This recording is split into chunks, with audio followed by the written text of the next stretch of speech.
Kalau Anda tidak bersama Pak Anies Baswedan, dalam arti Nasdem tidak menggandeng Mas AHY, apa komen?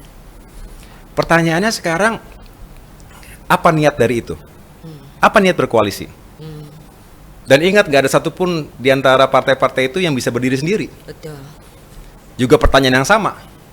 Loh, apa yang terjadi kalau koalisi ini tidak terjadi? Artinya, apa yang dilakukan Nasdem, apa yang dilakukan PKS, apa yang dilakukan Demokrat, itu juga saling berpengaruh. Karena dua saja nggak jalan. Nah, Pak Anies pun nggak akan jalan. Satu tidak bersama dalam koalisi ini, ya nggak jalan. Jadi nggak perlu terlalu jauh berbicara, karena satu di antara tiga tidak bersepakat, tidak membangun, tidak pada konsensusnya, ya tentu selalu ada opsi buat yang lainnya. Politics, this is the art of possible. Yes. Semuanya mungkin. Namun per hari ini saya harus mengatakan kami serius untuk berbicara koalisi perubahan, koalisi alternatif.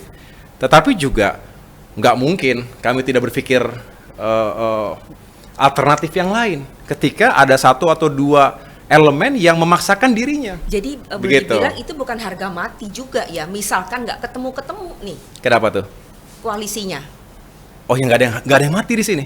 nggak misalkan salah satu salah dua dari Nasdem atau PKS kemudian nggak ketemu-temu nih siapa mau digadang-gadang, siapa yang bakal jadi apa gitu.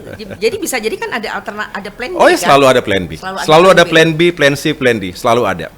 Setiap politisi, setiap partai politik punya itu. Apalagi Anda tentara dulu. Oh ya, tentara itu justru kekuatan tentara adalah menentukan strategi dan alternatif plan. Plan B, plan A, plan B, plan C itu selalu ada. Jadi saya harus mengatakan bahwa kami hari ini fokus pada upaya membangun koalisi itu agar terjadi, juga menghindari, karena begini Mbak, pertanyaan-pertanyaan seperti ini juga mungkin muncul dari kelompok yang memang tidak ingin ini terjadi. Saya ulangi, tidak ingin koalisi perubahan terjadi. Why? Terlalu tinggi resikonya bagi mereka yang tidak berada dalam koalisi perubahan ini. Ya. Ketika memang semakin hari semakin besar desakan masyarakat, termasuk di Sumatera Selatan, menginginkan perubahan itu. Oleh karenanya, wah, kalau begitu antara dua, bergabung dengan perubahan atau kita cegah terjadinya perubahan, terjadinya koalisi perubahan ini. Dua-duanya punya resiko, dua-duanya punya konsekuensi. Tinggal kita sama-sama melihatnya dengan objektif, dengan realistis.